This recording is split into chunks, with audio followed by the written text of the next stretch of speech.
What's up, guys, and welcome to another episode of Leaders Set Trends podcast. I'm so excited to be back. I know, it's been a minute. I've been gone, but I have been really digging deep in preparing for graduation. So I'm really excited to say that on May 7th of 2022, I will be graduating with my master's degree. So I have been focusing on that and some additional goals. So that's why you're seeing breaks in between the episodes, but don't worry. Once this little hump gets passed, I'll be back with some consistent episodes, but really excited about what's to come as 2022 continues to roll forward. But how have you been? Have you been executing on your goals? Have you been going at it hard? I hope so. But today's episode is going to be good.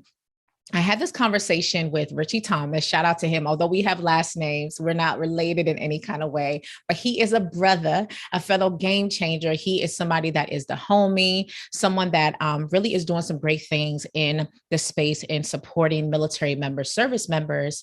And we had this great conversation that we did on LinkedIn where we talked about the transition process where military members go from serving within the armed services, transitioning into the civilian sector. And we have realized that there's a lot of breakdowns in the process. So we really wanted to talk about how spaces and how, different organizations and wings, and they can, and you probably like, what are wings? For those who serve in military spaces, they understand what that means. But you can say how organizations, how the Department of Defense, what they can do to really start to bring additional resources so that transition can be a little bit smoother. And one of the areas that we really focus on is the topic of identity. What happens when someone takes off the uniform and they transition into the civilian sector, and it's like an identity shift? Because you have to think about these individuals have gotten a bunch of awards, medals, decorations. They have done some great things within that entity, but they go into the civilian sector and these don't really mean much. It doesn't really compute. It doesn't, there's no understanding on that side about what that means. And you have individuals who have really done some great things to earn those. And it's a bit of an identity shift. And we even use this specific case study, this real case study that really shows an example of someone struggling to transition out of the uniform into the civilian sector, even though it is probably the best decision for them in this season. So you might think this might not apply to me, but it does, right? Because I think for us leaders, we have been in spaces and places where our titles, our positions, what we have really developed or what we have done for ourselves, like we want it to mean something. And you go to a new place or you go to a new position or you transition to another space and you're like, well, look at what I've done. And people are like, that don't matter. Like you're starting from scratch.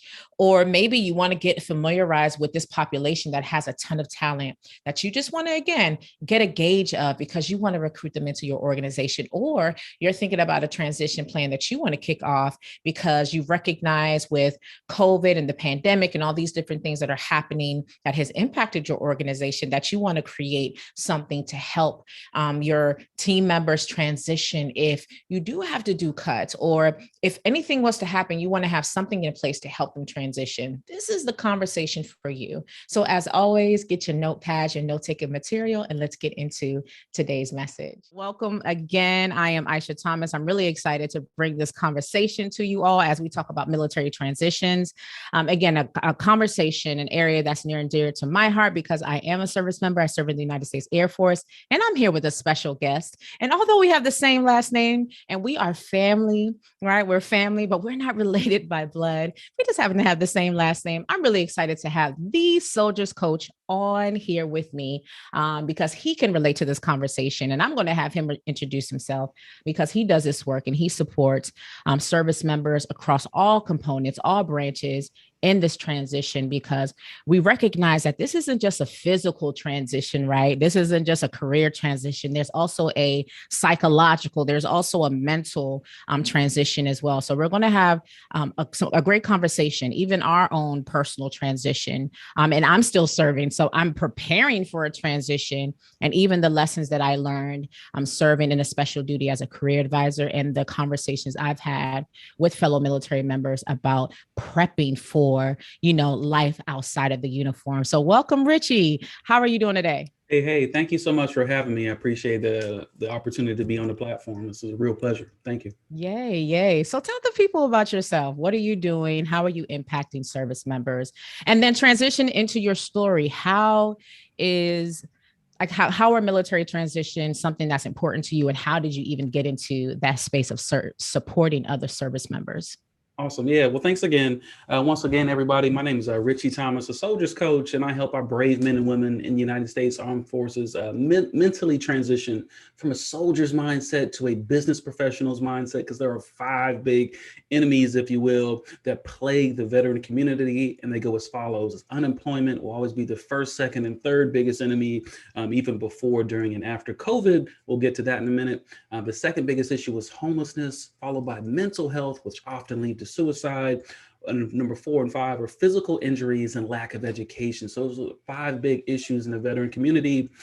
And I got exposed because I could check 4 out of the 5 boxes when I decided to transition out of the Army, active duty, airborne, of course, back in 2007. And I walked into the great recession, very similar to the times where we are right now with COVID, with minus the the medical emergencies and impacts of COVID. But as far as the economic impact that we've experienced with COVID, we went through that in 2007. And ironically enough, that's the same year I got out of the Army, and it was a nightmare. I was unemployed the first 30 days I got out of the Army, and then I got a gig and then was laid off like 9 months later and was unemployed for like 15 months.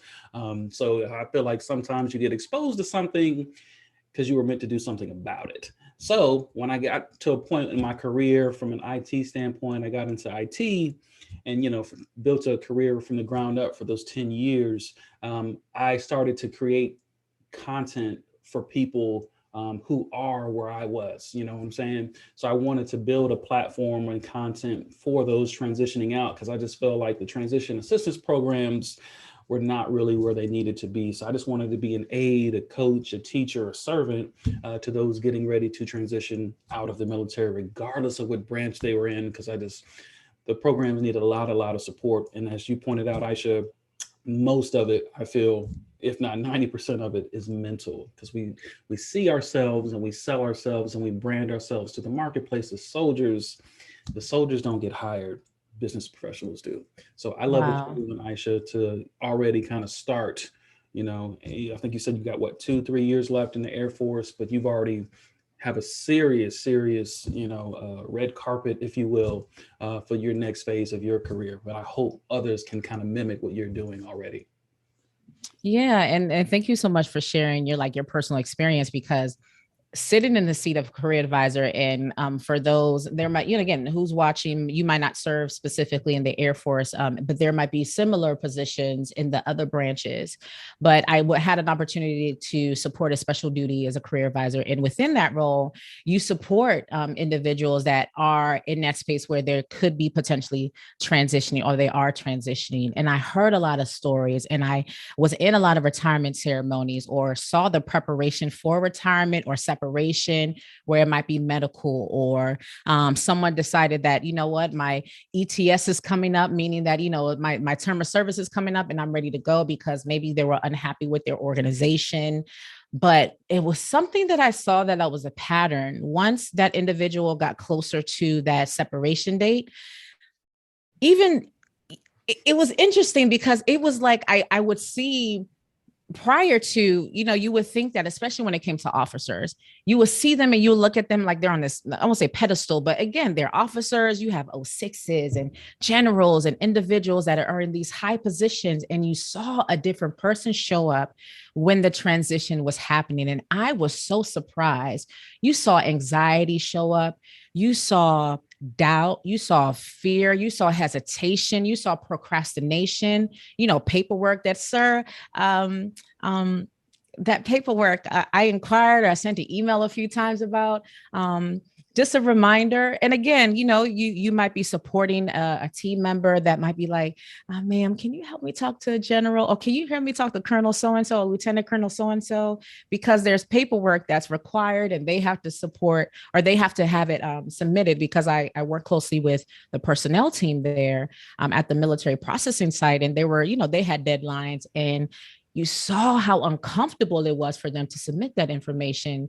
And it was the transition. And then we're going through interviews and job searches. And again, they built this career on the military side, but how they showed up or their level of experience, it just didn't correlate the same. And you saw how from interview after interview, hearing no, and they're like, listen, I'm a general. Listen, I'm a senior master sergeant, or I'm an E9. And I'm listen, look at my awards. Like, look at all the things that I've accomplished. What do you mean I'm not qualified? What do you mean that I have to start off as a GS7? Like, what do you mean? I have to do what? And you saw it show up in, you know, that confidence that they once had, it waned. It went on the total different side. So you saw like the just change in the attitude. And it surprised me. And it was an awakening for me that I want to do it different. Is the transition, we call it TAMP in the Air Force, and it might be the same in the other branches, but it's a transition assistant program that individuals go through. And I've heard about it and I've sat through just watching the sessions, and I'm like, are they preparing individual service members, even mentally, right? Of course, you know, we've heard situations of like sports, individuals in sports, how their transition is tough, right? And they navigate like this identity shift. And I'm like, well, have we considered incorporating something like that, a personal development type of aspect for our service members as well? Because there is a identity shift that's happening. There is, hey, I've built and I've sacrificed and I've been to these deploy locations. I've sacrificed for this country, and now I'm going on this other side. And what do you mean that I have to start from the bottom? What do you mean I can't get the same level of respect? What do you mean these awards and these decorations don't mean anything to you, ma'am? What do you mean? And that can do a lot to someone as they're transitioning. So that was an awakening for me. And I knew for me, that's why this, again, red carpet experience, that's why even for me, I technically have 2 years left in the books. However, I might decide to stay longer than that, but I started a couple years ago my transition plan. What can I do to start building my business? Where am I on my education? I'm about to finish my master's in another semester. I have everything planned out already because I don't want my transition to look like that. But there's some things that I think that they're still needed as far as that transition. So what are your thoughts on that? I mean, and again, you're working with individuals on a regular basis, but I think a year is too late. Sometimes I think 2 years is too late. Again, some people already have a good plan, but I'm like, a year, you need more time to transition. So Aisha, we all have goals and dreams and a vision board. Hopefully y'all have a vision board, but one of mine is to speak to the Secretary of Defense, the Secretary of Veterans Affairs, grab him or her by the shoulders and shake them until they change the transition assistance program. So you're not crazy or alone. Everything you said was dead on. But the reason this will continue to be a problem for all services, all branches, it is all mental. And sending people to a seminar or a workshop and you can have the greatest resume writer in the world write your resume, but then they're going to send you to a job interview and you might bomb the interview. You might, interviews, people to people having a conversation, but soldiers are trained for combat and not commerce. Soldiers are trained for battle and not business. Soldiers are trained to fight, and they're not trained for finances. And contrary to what people may believe, like America does not run on Duncan, America runs on the dollar. And since we were not trained to deal with the dollar, hence why unemployment is so big, because we're walking into a fight. We were not prepared to fight. We don't have the strategies, the tools, the system, the structure. We were trained for combat and not commerce. And so we're being essentially, I would say intentionally, I think this is unintentionally set up for failure, but I think we need to start the transition assistance in basic training. Radical idea. But I want people to start mentally transitioning out the same day they transition in, because the reality of it is you sign a contract. I don't care if you're one of them crazy ass Marines, Air Force, Army, Navy, doesn't matter. Shout out to the Space Force. But eventually your contract has an end date. So whether you do 5 years, 10 years, 25, I think 44 is the cap, eventually your contract will expire and you cannot be in the military. You can't wear the uniform forever. But mentally, in America, we teach you that your occupation becomes your identification. So you take away the uniform, take away the rank, you don't know who you are beyond the rank. And in the civilian world, they don't give a damn what your rank is. A 22-year-old kid changed the world. His name was Mark Zuckerberg. He didn't graduate college. He dropped out. No one cares what his rank is. No one cares what his GPA was. No one cared about his attendance. The records, the wall, the awards, they don't mean nothing to business if you don't know how it impacts business. And soldiers were not trained for business. We were trained for battle. So my hope and prayer is like, listen, if you can't answer these three questions, your chances of unemployment might be a little bit larger than the others. If you don't know how to help a business make more money, save more money, or save time, that's like the entry level exam. That's all the three things you need to know. How do I help a business make money, or save time? They need to start teaching that in basic training because once your contract ends, how are you going to help, whoever you plan to go work for?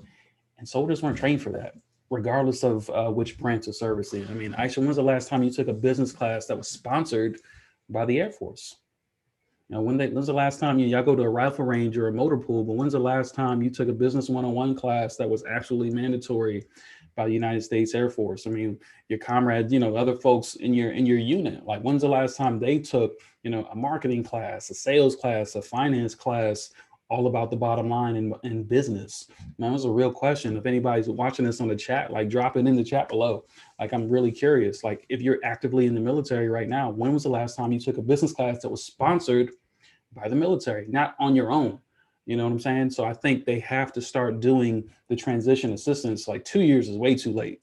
Like I'm telling you, it needs to be the first year. You need to start already having an exit strategy that year, first year in. Like to me, anything after a year, you're already behind because it's just the mental pieces that you haven't been exposed to is my biggest concern. Yeah. And I mean, you raise a good point because again, although I've made it to 18 years and I've got it, I mean, again, I never expected myself to get to the rank that I've gotten, but one of the things that I saw as a trend is that within normally at the E4, E5 rank, a lot of transitions were happening at that point. Now, again, there's a multitude of reasons. You're still young and you're like, man, I'm so tired of this routine and this, I'm ready to get out. Right. And again, sometimes I'm just like, young man, young woman, don't leave. You think it's good out there on the side of on the other side, the grass looks greener, but trust me, those health benefits you're getting, all those perks, it looks totally different on the civilian sector. It looks so different. So I get it. Don't I forget tax. know. Don't forget And tax. That almost I almost don't say that evil word. Don't say it. Don't so they say it. tax Oh. one check. Your second check is allowances don't get taxed. BAH doesn't get taxed. BAS doesn't get taxed. Combat pay doesn't get taxed. You get paid every check. Uncle Sam getting his cut. Just exactly. Listen, finances, I mean, they take a huge cut. And I had an opportunity. So I'm in a very unique spot. So I'm at AGR. So I'm an Air Guard reservist, right? So that means my experience has been more on the reserve side. So although I am active, right? And that's a whole nother conversation because some people don't even like experience that aspect of the military where you can be full-time. This is your full-time position, but you are serving a reserve mission. So I have been able to experience living on both sides in one time and one season of my career where I have had the civilian experience while also serving as a reservist. So I had my foot in and still knowing that, okay, I needed that full-time job. I needed to have that experience where I had that civilian job on the side and still being acclimated to that. And then going to my, my drill weekends. But then I made a decision, was like, I like this military life. I enjoy this. I want to make this full-time. And then, getting on long-term orders for years and years, and then having the opportunity to become an AGR. And this is something I've been doing for some time now. So I've been full-time for a multitude of time. And now they developed the AGR program where it's pretty much like active duty. You just continue on until, you reach that active duty time where you can retire. So my situation is really unique. And it's funny because reservists get clowned all the time. But again, we see things from a different lens because again, we go in from the lens of being they call it like a civilian airman, meaning that we have two identities. We have the civilian career and we also have the military career. So we know how to balance the two, but you have active duty members that, again, it's like that is their life for X amount of time. So for a pocket of time, I worked for a program called Palace Chase. So we would have individuals who would put in a request to say, I want to separate the military because of what, X, Y, and Z reasons. And it was so hard because you had to remain biased. You had to read the justification. And I read a lot of these justifications. And again, I kept thinking, I want you to rethink this, because just like you said, the financial hit, a lot of them wanted to do it because, again, they were like, listen, I want to start a family.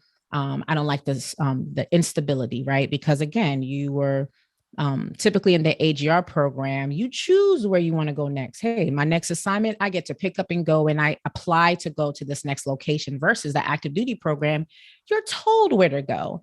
And there are instances where you can apply for positions, but you are told more often than not, right? So they didn't like the instability of it. And it's like, I get it. I understand the stability part, but then you recognize, I'm like, man, these taxes, these benefits, all these other aspects that can cause a lot of stress to the family dynamic, to that individual. And we know, like, the aspects of the suicide rates that are skyrocketing, or I want to say skyrocketing because that term is that's a serious term, but they have increased within the components of the military. And that is, again, another stress factor that could cause someone to really become stressed out and really down and out. And you talk about homelessness and all the different things that our service members are navigating when they do get to the other side. And again, you have to remain biased, but I would read those and I'm just like, man, you don't even realize what it's like on the other side. And then you'll see later on individuals like, you know what, I came and joined the Air Force Reserve. Even during COVID, it was so interesting how so many retirement packages and so many separation packages were pulled back, because they were like, oh, there's so much instability happening in the civilian sector. I know that in the military, there is more security on this side. It was so fascinating to watch that. So, I mean, what you're saying is so, so important, because again, there are missing components on the side of, we ingrain, and when individuals join the armed forces, again, I think about we call it basic training experience. It's like you go from like this mindset shift from civilian to now war fighting machine. But although we are being shifted into, this is the mission, this is the focus, is that piece, that part about you being unique, the you part, is that part being removed? And do we still need to connect that part? And I shared this post with Ritchie. I was going to share my screen so you guys can read it, but this is it. I mean, I cut off where it's posted, but I was like, I'm not going to share where the verbiage of it. But however, there is this Facebook group, and I love it, right? Because this is a platform where individuals can post about their experiences in serving. And before I get to that, I'm going to go back to you, Ritchie, and just ask if you actually had anything else you wanted to share before I read this post that was made. On any last points I made it at all. I mean, I think you were dead on. The only thing is, you said, do you disappear when you join the military? And I think that's absolutely correct, because in the military, they teach you, don't be a superstar, don't be a hero, don't market yourself, don't promote yourself. And if it ain't about the mission, it's not important. And we lose our identity, really in our occupation. So I pray people be careful and be very intentional that they don't lose themselves in the uniform and in the rank. But now, go ahead and share this article. I'm really excited to kind of jump into this, because it just really sheds a spotlight on several big issues. Several. Okay.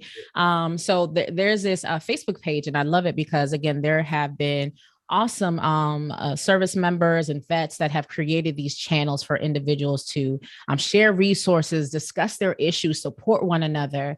And for this one that I'm a part of, you have an officer, he's a major, or she, because it's anonymous. So we don't know if it's a he or she. So forgive me if I say he, she, or whatnot. But they posted, they actually placed this in the inbox, and they wanted to be anonymous. So it's shared in the group. And then within the comments, you have all these service members in there just showing love, support. They're like, reach out, they're giving resources. And there's so many pieces in this. And as someone that does leadership development and does, again, still supports service member, because as a service member, I have team members that I'm supporting in transitions. I mean, a part of what I do in organizational development and leadership development does have a lot to do with transition plans and development, and even personal and professional. But there's so many layers to this post that it was really powerful to read. So it says, I'm headed for an intensive outpatient program as a self-referral that will last 30 days or more. I'm a major infected for command, and I'm watching my career slip through my fingers as I struggle to work through PTSD. So they have post-traumatic stress disorder. I've had some recent issues at work dealing with a civilian that has found ways to exacerbate my symptoms with unprofessional behavior and communication. I have asked the commander for help dealing with this person, and those requests have been ignored. I'm alone working with IG and EO for help, but trying to focus on recovery. It's been a nightmare. The leadership in this unit has been allowed to get away with toxic behavior because everyone is afraid to come forward in fear of retaliation. I can't do anything more for this group other than what I have done, and now I'm facing IOP, which is terrifying. I'm broken and in need of support to rebuild. I've been told my symptoms would easily lead to medical retirement, but I can't get my brain around not being active duty. How do I move forward from here? How do I stop caring about the injustices of what I have endured under this leadership and focus solely on the opportunity for healing that I have been given? I'm over halfway towards retirement, and it's hard to imagine throwing in the towel at this point, but I can't go on, and I am not sure I would be of any use for deployments right now. I've been on a few, and I know I can't handle it in my current state. Can 30 days really fix something this severe? Am I going to remain broken as long as I'm active duty until I retire or succumb to my anxiety and depression? How do I know when to stop forcing this and just go with whatever is going to happen? What is it like on the other side if I'm not active duty and I have to find a new identity? My family needs me, and I couldn't possibly go through with anything as final as suicide. But I'm so tired, and I could see an easy way out of just falling asleep and never waking up. Has anyone been there? Any advice from anyone that has had to face a med board or medical retirement? So when I sent this to you and you read this, what stood out to you? It's so many layers to this. So many layers, and I did respond, and I put so many layers. But we'll start. So, what was it that stood out to you? What were your perspective on this post? Yeah, I had to read this about 3 or 4 times to really process what was going down. I mean, from piss poor leadership at the base to I don't even know where to start. But the one thing that really pulled me, obviously, was the suicide comment. But he said, I don't know. He or she said the identity piece, my mindset around not being a soldier anymore. And I was like, oh wow, like you all the way in. I said the Matrix, but you can't. When you look in the uniform, this person bleeds camouflage, right? Their heartbeat is probably tattooed in camo. And I think that's the scary part for me, because it's, even if it wasn't as severe as this, when that person looks in the mirror, they see themselves, sell themselves, and brand as soldier. And it's like, again, it's not even the unemployment that is as big as the mental health, and i.e. suicide. This person's already talking about having, PTSD from deployments, if I'm not mistaken. And it's like, you add those mental health issues on top of, pending unemployment if they're getting out and getting ready to be medically transitioned out and medically retired. And then you compound the mental health piece of that, and then just the soldier's lifestyle of the, deployments and PTSD. I mean, this is a recipe for disaster. I was actually really sad that it was anonymous, because I wish I could see, talk to this person and grab them and let's come up with a strategy ASAP, because you are not your rank. So even if they take the uniform away, your rank away, like they can take your paycheck away, like you are still like amazing regardless. And so much of them, and this was me, I didn't know who I was beyond the rank. I had no legacy beyond the uniform. And this person's sole identity is camouflage. And it's like they're getting ready to take away their identity by taking away their occupation and forcing a medical retirement. But it's like, you are a living, breathing miracle. I mean, the fact that you can breathe on your own, you can walk, you can talk without an oxygen tank, or, without, you're not in hospice. Like, you're a living, breathing miracle. You don't need validation through occupation. And I just think that's so scary, because at least this person was brave enough to post that anonymously. But it makes me scared how many other soldiers, sailors, how many folks are in the military still going through this, even the ones who've already gotten out. I mean, we have over 1 million veterans through the country. Like, they've been in the military for 20 years. They've been out for a decade, but they still see themselves as soldiers, and they don't know how to ask for help because they were trained to fight, be warriors, be soldiers. And it's almost, weak to ask for help. So I applaud this person for at least posting that. But I was heartbroken that I couldn't talk to them and really, really get to them, on a one-on-one. But I would just love to kind of prevent this to the other bases out there, because I don't know how many others are struggling in silence. Yeah, and posts like this are being our norm here. I mean, just from toxic leadership to the identity piece. I mean, that part is so powerful, like you said, because again, the culture, right? And I've seen a culture shift. Again, I joined in 2003, and I remember again, it was about shut up in color, do what it's like, do what it's told, and regardless of what you guys think about the Air Force, it was rough in these streets. All right, it was different. It was a different type of culture, but then I saw the shift. And I worked in an organization prior to, and we supported the MTIs, and we were able to get a tour of the basic training, like the barracks and all that kind of stuff. And they told us about these timeout cards, and I was like, say what? Say timeout cards and what? Basic training? Timeout what? They're like, yeah. So if the trainees, they call them trainees, if the trainees need timeout, if they need to just, hey, tap out, need a moment, they can throw these out and they can. I was like, well, what? Like, that was different for me. Like, we didn't get no timeout. It was on and popping like all the time. That was new for me. I'm like, what?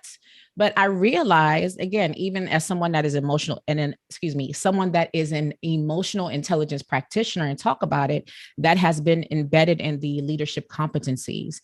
That is something that's going to be a part of the, grading scale, or how feedback sessions are going to be added, as far as, okay, are supervisors considering their EQ and how they're showing up for their team members? And I love that now, because again, we don't recognize how emotions and quote unquote being soft and this aspect of it, how it does impact someone saying, hey, I need help. Hey, I am struggling. Hey, I need, because he says, or she says, my family needs me, right? I don't know, like, I'm so tired. There are a lot of words being utilized in here that show that feelings, and there are things that they're navigating. They're having an internal battle. And thank goodness there's this platform that is available. There's spaces like this now, like, okay, let me open up. But again, anonymous. There's still like a level of uncomfortability. Like, I don't even feel comfortable enough to say who I am, for a multitude of reasons, especially as leaders. And I say this with leaders all the time, how beautiful vulnerability is. But again, when you're in that leadership role, it's like, all right, I have to show up. I have to show up a certain way, because I don't want to seem weak, look weak, because I have to lead from the front. And even in a leadership role, there is a level of vulnerability that I want to show, so I can normalize it with my team. I just had a conversation with my team recently, right? So we did a training for my team, to show like our systems and our processes. So shout out to my team. They kill it. Like, we have been through so many ups and downs. People have had COVID, people have lost family members. We've been through it all, right? It's like we're twins, and they talk about twins feel the same things. It's like we go through the same things. So we have this training, and a lot of us are working virtually. And the thing about some of my team members, they push through the worst of the worst. But I create an environment where it says, if you need help, say it. So we're on this training, and it's now, and this training, I set it up where all of us are going to share, because I want the new faces of the organizations to see and be introduced to everyone on my team. So one of my team member goes up, and they're sharing, and they're like coughing after every sentence. And I'm just like, oh my goodness, like, I didn't even know like you were this sick. Like, when we talk on the phone, you must hold it in, or maybe we're talking at a time where your medicine has kicked in. So my chief is texting me and I'm just like, ma'am, you're thinking the same thing. I'm going to jump in. So I jump in and you can tell that she was like, what do you mean? Like she was disappointed. So I had to call her and another team member. And I'm just like, listen, when I say, do you need support or take time, I really mean it. And as I was at the end of the training, I wanted to make sure I highlighted my team because they have, again, we've been through a lot, but we still show up and we execute. And sometimes customers and organizations don't see that. They just say, where is this? Where is that? Not realizing we've been through so many ebbs and flows in so many different ways, especially being the amount of organizations we support in the National Capital Region. We manage the most organizations in the entire, I mean, out of our headquarters, we manage the most. We're the busiest. But they don't see that. They just like, listen, I need this paperwork done, or I need this email answered. So I wanted to make sure I highlighted them in front of everyone. And I was about to use the word resilience, but I had to pull back because I'm a master resiliency trainer. And I learned this lesson from going and doing, shout out to my sister. We did this resiliency training for nurses and those in leadership positions in New York. And they said, I'm tired of hearing the word resilience. And it was fascinating. And they said the reason why is because in some of their workspaces is being used to kind of guilt them to push through and work. So like, say they're like, listen, I need a break. I'm tired. Their boss might be like, but you're resilient, push through. So in their mind, they're hearing resilience from push past it all, where resilience is really, shout out to Coach Kendall Ficklin. We say balance, but he says rhythm, right? Rhythm. So he said it's about finding rhythm, and resilience is really embedding all of the components, emotional, physical, mental, spiritual, and finding a balance of that, right? As well as supporting your mission and so on, not pushing past to the point of breakdown. So as I was about to say resilience, I had to stop myself because I had to tell myself, I don't want these organizations to see resilience as showing up on a call and briefing and coughing after every second versus saying, ma'am, I need a break.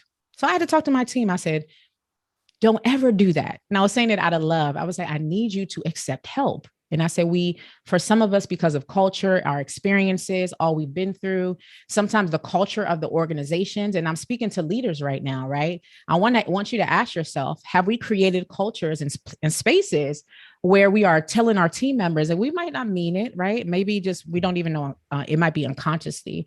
We're telling them to push themselves beyond what they are, or we're even doing it because we have to lead by example. And now they think they have to push themselves. So I said, I had to stop myself from saying resilience, because resilience doesn't mean that you're supposed to show up and be sick, dead sick, and still briefing. No, I need you to say, okay, ma'am, you got it. And I do have it, right? If I had to do the whole briefing by myself, I do not care, because I want you to take care of yourself, because I know behind you are 4 kids. I know there's a husband. I know there's family members. I know that you are doing amazing on this team, and I need you to be okay. We got it. I know that when my nephew passed away, you guys had my back. I have your back. Let me have your back right now. So I said, I need you to, outside of even the workplace, learn how to accept help. And it was beautiful how my leadership took that message. They had a conversation. And then by the end of the week, we had these huddles, you know, hey, I had a conversation with so-and-so. Resilience. This is what it should look like. So as leaders, we need to make sure that we are creating we're not, if we see toxicity in the workplace, that we're addressing it. And then if we are also creating environments where, just like Ritchie was sharing, okay, I don't know if we can make it mandatory or whatever, or if we're in those decision-making rooms, can we make these things mandatory where we can learn, or we can ensure that our team members are learning to separate their identity. There is me, Aisha, as an individual, a mother. I have roles or hats that I wear that represents the roles. But Aisha isn't just an airman. I'm not just a mom. I'm not just a sister. I'm not just org and development trainer, coach, I'm not just that. And you hear in this message, like, I don't know what I will be without active duty. So this individual, this major is willing to push himself or herself to the max, even with PTSD. I'm not going to retire, even through all of this, because they're like, I don't know who I will be without it. But there's a family behind it. There's so many other people behind it. Like, how different would this be if his workplace or her workplace issues were addressed? How different would it be if the culture was different? How different would this transition be? So different? Would we even have this post if the culture was different? And I know I just went on a whole rant, but I'm gonna tap you back in, because again, this was just, it's been something that has been driving me since I literally seeing how people were transitioning and how they were navigating it. I was like, oh no, I have to, again, for me, do better in my transition, but I have to make sure everybody I encounter, they start working a plan of transitioning and learn how to separate their identity between service member hat. But when I take this hat off, I am, put your name under this blank. Now, I don't want your transformation as a leader to stop here. There's so many resources out there that can help you take your leadership skills to the next level. And it might be something such as you need personal coaching, you need some development, or maybe you want to develop your team, your organization, or the group of leaders that you have that are there and they're ready to take their skills, their abilities to the next level. Well, you need to contact me so I can come in and support you on that journey of transforming your team, your organization, your department, or even yourself. So go to my website right now, aishathomas.org. That's AISHATHOMAS.org. So I can help you on that journey. Get a free consultation so we can talk through that customized process so we can get your organization, your team, or yourself to that next level. Or if you just want to start off with one of my books, get that Leader Set Trends book. This is going to walk you through the steps so you can make sure that you can retain that next level team. Because it's one thing to recruit the talent, but how about what you can do to retain them? Because the reality is we want to ensure that the great resignation that is impacting so many organizations does not happen to you. So grab a copy of Leaders Set Trends right now on my website at aishathomas.org, and you can go to the shop page and you can grab a copy right now. So I hope to speak to you soon, and let's get back into this message. You were dead on, and again, I just wish I could grab this person, call them, hug them, love on them, support them, and do whatever I can to be there. But I think you were dead on there when you mentioned even how helpful is this person? How can you help people when you're hurting? You know what I'm saying? It's like you get on an airplane and they put the oxygen mask. I mean, they tell you specifically, you put your mask on first, and then you put on the child's mask, and then you help someone else after you're in a position to serve. Like, you can't help people if you're hurting too, if you're struggling right next to them. This person's not even really, clearly not at 100%, not just in the workplace, in the military, but even at home. I mean, married with kids, they mentioned, it's like, dude, pull back. I would just pull back from work. I wish you just take 90 days FMLA and just go get the help, love, support, counseling that you need. And I remember the fear that when I got out after 6 years of the Army, I mean, all of my leadership, same thing. Like, they were afraid for me. They were like, "Don't get out. This is the only paycheck. This is the only way that you can do it." I was like, dude, there are more people not in the Army than in the Army. I don't know what they're doing, but they paying them bills, right? So there's clearly something out there there's some type of life outside the uniform, outside the rank. But here's the crazy part, Aisha, is even I've been a civilian now for 13, 14 years. And even a lot of civilians, I work with AT&T. We had engineers been at AT&T 20, 30 years. I'm at a company now where same thing. They've had people in the jobs 20, 30 years. And I still see the same thing in the civilian world. Like, people are so tied. I mean, if you look at any kids in kindergarten, what do you ask them? What do you want to be when you grow up? What do you want to be? What do you want to be? What do you want to be? It's not who, it's what. I want to be a firefighter. I want to be a police officer. I want to be a soldier, a teacher. And it's like they keep teaching you the occupation equals identification. So kudos to you, Aisha, if you're already teaching, your unit there, that they need to have the multiple hats, multiple identities, because occupation is it's just a 9 to 5. It's literally just a 9 to 5. And I would encourage, big thing you can find your identity is like, what are you drawn to?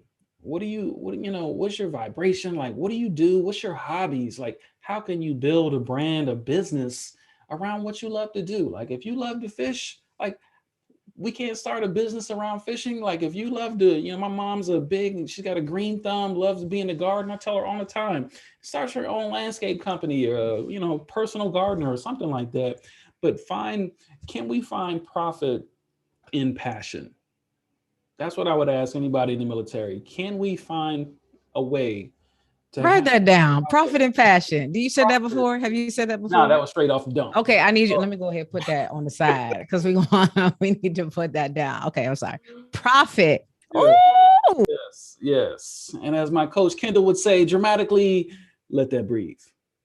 Right.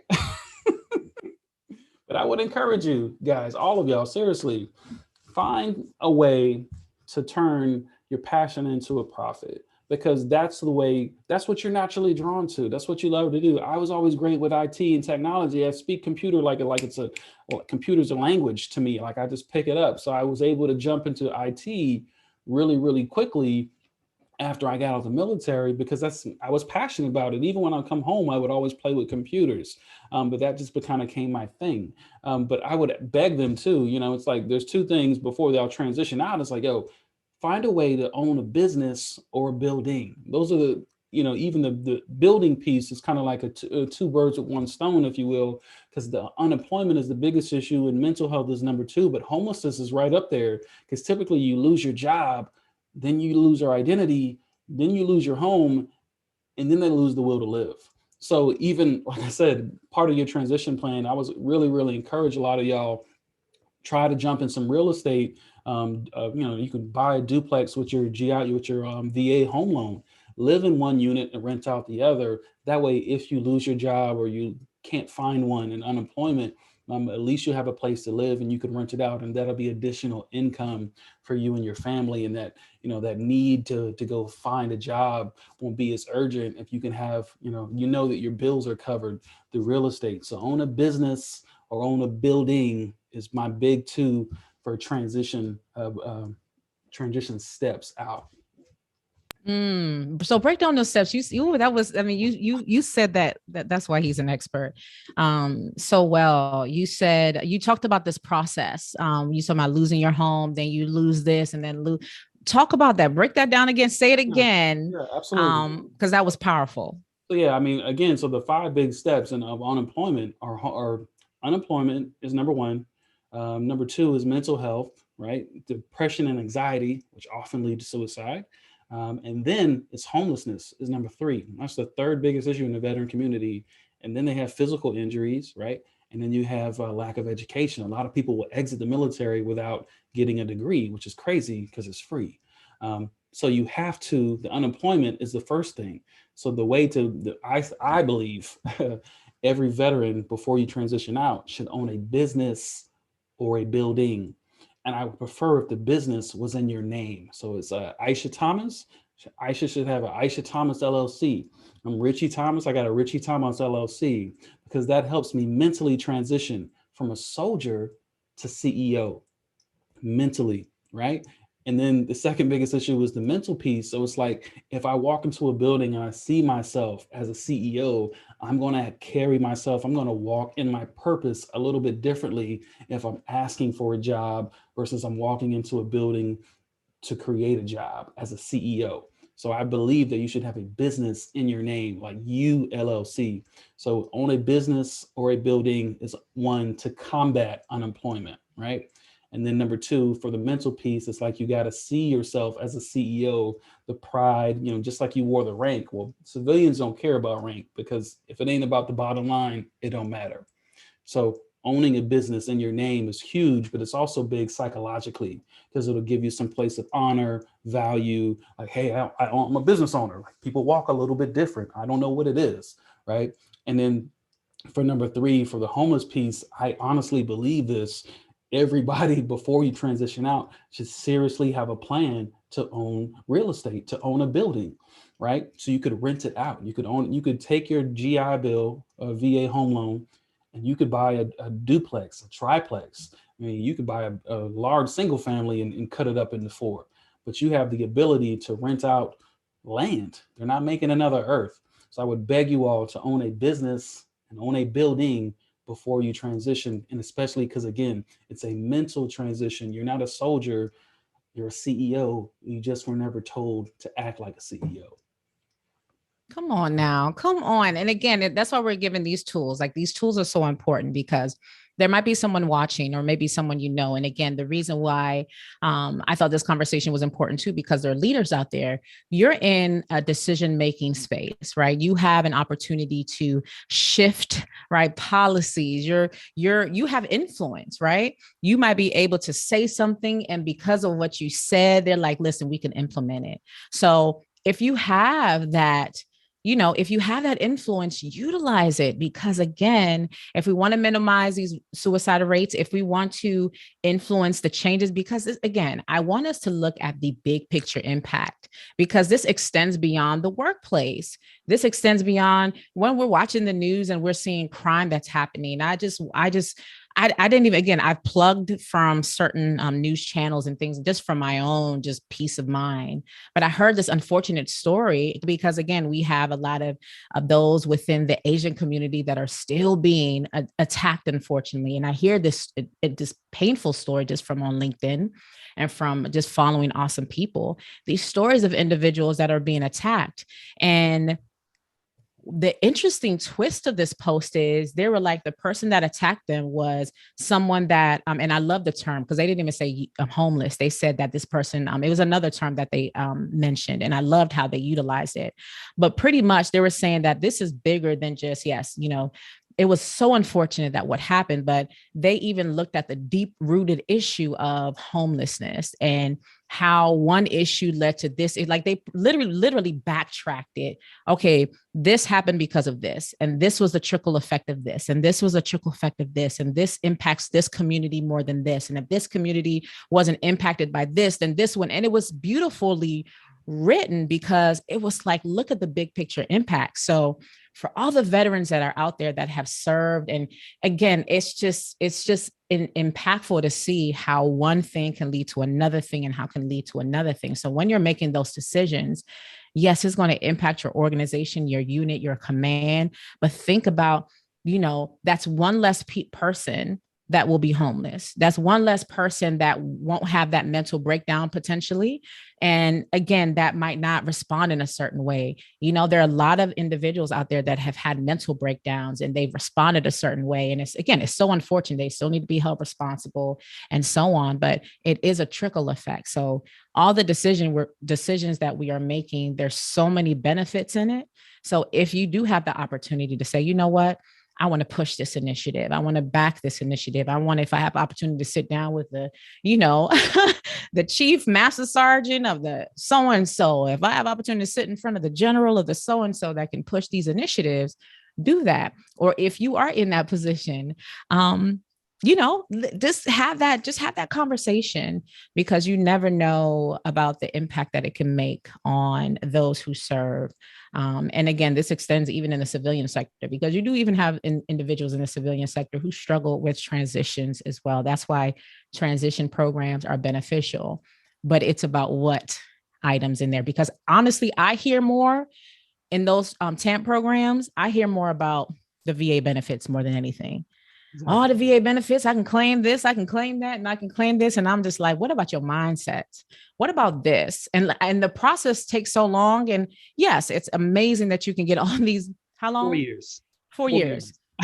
It took me 4 years to get my disability check. Just throwing that in there. Oh, 4 years, right? So between those 4 years, what kind of ups and downs are you going to have to navigate? What levels of stress are you going to have to navigate? Again, if you're talking about all these breakdowns and it might lead to potential suicide, will you even make it to the 4 years? That's how severe this is. So while that is like the highlight of these programs, what about all the other things that we can support our service members with? And then how soon can we start this transition plan? Because again, I made it all the way to 18 years, but you have individuals that are leaving after 4. They're transitioning at 2. So how can we start this process sooner? How can we revamp it? How can we restructure it? What can we do within our organizations to start really working on that mindset piece? Because the mental aspect, I mean, it starts there, to be honest. I think that's like the foundation. We don't even realize unconsciously what we're saying to ourselves, because if you can't even believe that you can be a business owner, right, if you can't even believe that you can, own a business, if you can't even believe that, or if you haven't even been exposed to that, then you'll be like, you know what, I'm just going to go transition and do it this way. So I think it's also, the mental part is a constant area that we have to consistently work on. So like great tools, just great information. This conversation was so rich. And again, for that individual out there, again, I had wrote a detailed message. I hope they read it. And again, you had, last time I checked, it was about 54 comments, just people just showing love, because there's so many layers of this message. And I just hope that this leader got the support and decided to choose them first, because I was just like, they should just retire. I'm sorry. You need to just focus on you, because just like you said, if you aren't, how can you support, or if you aren't putting your oxygen mask on first, how can you continue to support that mission? And it sounds like they really, want to continue to fight, because they're saying like, how can I walk away when I know these organizations aren't doing what they need to do? But you need to take care of yourself first. Mm-hmm. And I just hope they made that decision to listen. I'm going to focus on addressing my PTSD, because I'm being triggered on a regular basis. Right. And I need to make sure that I'm not pushing myself, and now my family is impacted. And now that starts a trickle effect on the family, because they don't focus on themselves. So before we transition, any last words as far as, transitions, any more last tools? And then also, where can people reach you at? Yeah, no, once again, thank you. Yeah, but I do feel like, to your point, it's just mental. And I feel like we're never really given any final marching orders. So I like to call it, I have 3 final marching orders for your transition out, regardless of what branch or what rank you are in. So these are my 3 your final marching orders to be successful after you transition out of the military. So they go as follows. So number 1, you are a business professional. You are a business professional. You are a business professional. You're not just a soldier, you're a CEO. Hope somebody wrote that down. The second final marching order is, listen, I love soldiers because they love themselves, extremely loyal, patriotic, and all that good stuff. But if America was a person, was a child, you would never hurt her, harm her. You would love her, honor her, and take care of her. But many of you would hurt yourselves. So your second final marching order is, I need you to love yourself as much as you love your country. That's an order. The third and final marching order goes like this. If you wear the uniform, if you ever worn the uniform, to me, you're the hero of this country, because you put your life on the line for other people. But now that you're getting ready to transition out, I need you to understand, even though you take the uniform off, you're still a hero. But now I need you to be the hero of your own story. All right? Be the hero of your own story. That's an order. Those are my 3 final marching orders. If you want to find more information, you can go to militaryrich.com. militaryrich.com. Awesome website full of resources there for all of my folks getting ready to transition out of the military, especially my base commanders. So if you know a base commander, you got somebody in your iPhone Rolodex, so your LinkedIn network, tag them in the comments there so we can help them, serve them, so that no one struggles after they transition out. Thank you for having me, Aisha. This is awesome. Yeah, this was awesome. And listen, your little words, I was like, I'm a words of affirmation person too. So your words is like, oh, care for yourself like you care for the country. Yeah. No, that was beautiful. I mean, everything you said resonated so well. And again, 2 years is too late. There's so many resources we aren't taking advantage of. We had a conversation on one of these personal development calls I support. And, we talk about how many resources out there that we aren't utilizing. A lot of us are just on autopilot, just going day to day into the workplace. It doesn't mean anything. There's no purpose behind it. Take control of your career.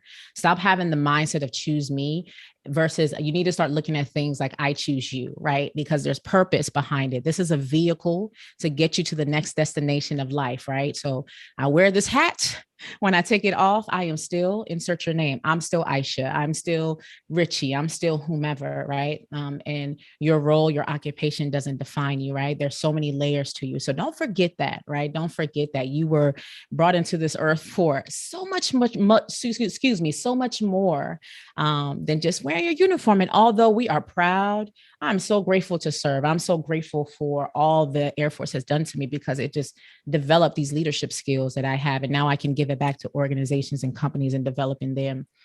However, I know that my purpose after this is going to continue on to reach the masses globally. And there's more, there's other missions that I have to do outside of the uniform. So I hope you all got something out of today's message. Again, share it, pass this information on. I hopefully this message connects to someone up there, and you'll find Ritchie or even myself or both of us having a conversation that can influence these transition assistant programs. So as always, appreciate you all. Make sure that you follow us on the different various platforms. We're here on LinkedIn as well, but we also have our different websites. So please make sure that you follow us or reach out to us on our sites if you want assistance in these different areas. So appreciate you all. And as always, I always say individuals don't typically quit the organization. They typically quit the leader. And that's why you need leadership development. You all have an amazing day. Bye. Thank you. What was your takeaway from today's message? I like to always end with a recap. What was the thing that stood out to you the most? Again, this topic about identity, this topic about really thinking about, who we can find ourselves or what place we can find ourselves stuck at. It is a real thing. It is a real thing. I mean, I've heard these conversations as far as athletes transitioning from playing a sport all of their life and now say they have an injury and now they can't play anymore. And they've been playing at the top of the top leagues, NFL, I mean, the big leagues. And now they have to transition back into, I guess, normal life. And all they've done is play that sport. That's all they've done. And now they can't play it anymore and how that impacts them. Or you might have somebody, again, let's take it to us, that again, military member that has worn the uniform most of their life. Or maybe you have been in a space and you've been doing it for a long time and now you have to transition. And you're like, how do I go from here to here? The reality is there are a lot of people that their identity has become tied to their title. It has been tied to the hat that they wear versus recognizing that it is a hat that they can take off. And there's so much more to them. As I say myself, I'm Aisha Thomas. I am a mother. I am a sister. I am a friend, right? I am a,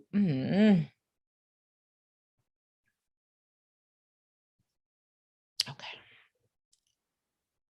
So, what was your takeaway from today's message? I want you to reflect. This is the reflection point where I want you to consider and ask yourself, what was the biggest aha moment, as Oprah would say, from today's message? This topic about identity is a big one. I wrote this, my second book that I wrote. It was really written after overcoming heartbreak and really talking about how to navigate that, and how I have a whole chapter where I talk about identity and how I didn't really know who I was during that time period. And when I transitioned, I'm like, how do I learn who I am outside of this hat that I wore? And that's the reality. We wear so many hats, but for some reason, that identity or that role that we wore has now become who we are. So outside of you being an entrepreneur, outside of you being CEO, outside of you being whatever bomb.com role that you are, there is so many more layers to you. So although I am Aisha Thomas, like I'm Aisha Thomas, that is who I am to the core of me. That's what God made me. I'm great and amazing as who I am.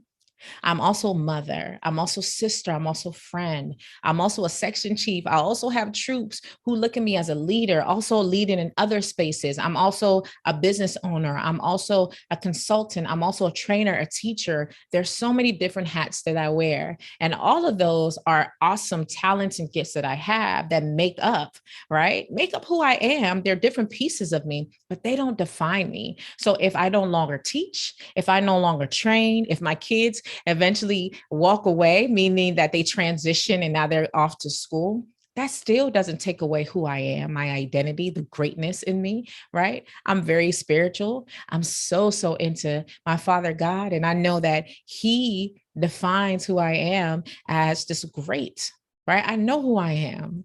I'm good. I'm wonderful. I'm great. So regardless if I was to transition out of the military or transition from any role, I know that I still have identity and I still have value. But a lot of us have put value in the hat that we wear. And the hat, like without this hat, I am nothing. But that's not a fact. You are great. You are wonderful. You're still valuable, regardless of the hat that you wear. So I need you to say, I am blank, right? Put your name in that block. I am Aisha. I am blank. I am this, right? Recognizing that I still hold value, regardless of the hat that I wear. I am blank. I still hold value, regardless of the blank that I wear, right? The hat that I wear, regardless of the role that I wear, regardless of this CEO role that I wear, regardless of, this mother role that I wear. And although these things are important, right? I take pride in being a mother. I take pride in being a teacher. I take pride in being in all these different spaces. But in total, who I am is valuable. So remember that. Remember that. So when we do transitions, recognizing that's a season, recognizing that there's some spaces that won't value us. There's some spaces that we need to transition from. There's some spaces that we were solely supposed to be in for us to learn lessons, but there is a time and a season for everything. But you're still valuable. You're still great. So remember, I am blank and I'm still valuable regardless of what hat, right? What role that I play, I'm still valuable. All right. So make sure you claim that, affirm yourself on a regular basis. And of course, as always, if you need that mental health support, if you need deeper support for that, get connected with the mental health provider, get connected to a counselor, somebody that can really help you along that journey of getting into the root of why you struggle with that on the other side. And it's okay because we've all been through it.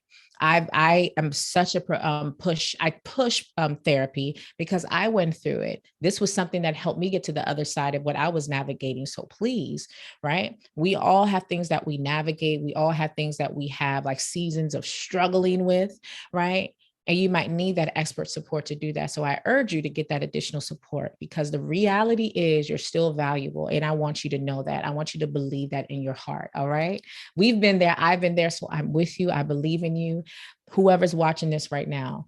So again, what was your takeaway? And again, it's not about just consuming information. It's about applying information. So thank you guys for tuning in today. I appreciate you all. Make sure if you have any questions, email me info@aishathomas.org. If you have maybe a topic you want me to talk about, hit me up, right? On all social media platforms at Miss Aisha Thomas. Or if you want to schedule a consultation, maybe you want some team development, leadership development, and so on, go to aishathomas.org, hit that consultation area, and I will love to come in and support your organization because that's what I do. And remember, individuals don't typically quit the organization. They typically quit the leader, and that's why you need leadership development. You guys go out there and be great.